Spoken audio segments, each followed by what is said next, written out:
რუსულ აგრესიას დღეს მთელი საქართველო დედაქალაქის მთავარ გამზირზე 12 საათიანი უწყვეტი აქციით გააპროტესტებს. რუსთაველის პროსპექტი 7 აგვისტოს ოკუპაციის მუზეუმად გადაიქცევა. ფოტოები, ცოცხალი ქანდაკებები და ვიდეო მასალა. დღეს საქართველოს ოკუპაციის ხანგრძლივი პროცესის ამსახველი ყველაზე მნიშვნელოვანი ისტორიული მოვლენები გაცოცხლდება. მაია ლომიძეს ვრთავთ დედაქალაქის მთავარი გამზირიდან პირდაპირ ეთერში. მაია, რა ხდება ამ დროისთვის რუსთაველის გამზირზე და რა ღონისძიებები იგეგმება უფრო კონკრეტულად? მოგზაურობა დროში დღეს სავსებით რეალურია იმ ადამიანებისთვის, ვინც რუსთაველის გამზირს გაივლის. გზა ტრაქტატიდან ოკუპაციამდე მოიცავს მთელ კილომეტრს დედაქალაქის მთავარ გამზირს მთლიანად და იწყება რუსული საკონტროლო გამშვები პუნქტებით, რომლის შლაგბაუმები რეალურისგან განსხვავებით დღეს ყველა მსურველისთვის ღია იქნება. ეს ექსკურსია იწყება გიორგიევსკის ტრაქტატით იმ დოკუმენტის ამსახველი ფოტომასალით, რომელიც 1793 წელს ერეკლეს კარზე საქართველოს იმდროინდელ მხედრობას და მთავრობას რუსეთთან მხოლოდ მეგობრული შეთანხმება ეგონა. სამეგობრო შეთანხმება მისი ამსახველი დოკუმენტების გარდა შეგვხვდებათ 11 ისტორიული სეგმენტი, რომელიც თვალსაჩინო იქნება დამთვალიერებლისთვის ვიდეო, ფოტო, აუდიო მასალით. ამ ექსპოზიციის მზადება დაიწყო გუშინ ღამით 12 საათზე დედაქალაქის მთავარი გამზირი გადაიკეტა.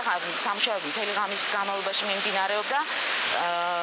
ის 12 საათზე გაიხსნება, მაგრამ პირველი დამთვალიერებელი უკვე გამთენი ისასყავდა.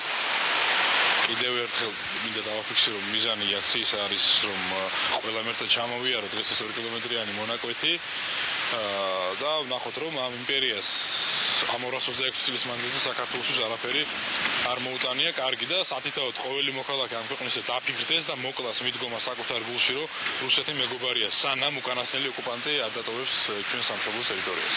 რაც უფრო ეს იქნება უფრო მეტი ეცოდინება მოსახლეობას საქართველოს რუსეთის ურთიერთობაზე, მით უკეთესია რა მომავალი თაობისთვის განსაკუთრებით.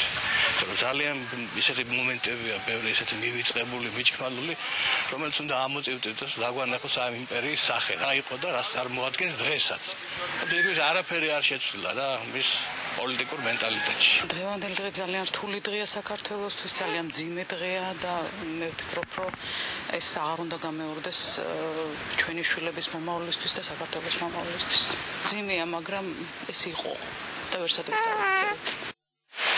ღიაცის ქვეშ განთავსებული გალერეის მთელ პერიმეტრზე შეგვხვდებათ 100-მდე ბანერი, რომელზეც დაახლოებით 22-დან 40-მდე დოკუმენტი ეტევა, რაც იმას ნიშნავს, რომ დაახლოებით 4000 სამუზეუმო ექსპონატია დღეს რუსთაველის გამზირზე წარმოდგენილი. ეს მოგზაურობა დროში 226 წელს მოიცავს, სივრცეში კი მთელ კილომეტრს, როგორც უკვე მოგახსენეთ, დედაქალაქის გამზირს მთლიანად და თავისუფლების მოედანზე 2008 წლის აგვისტოს ომით სრულდება.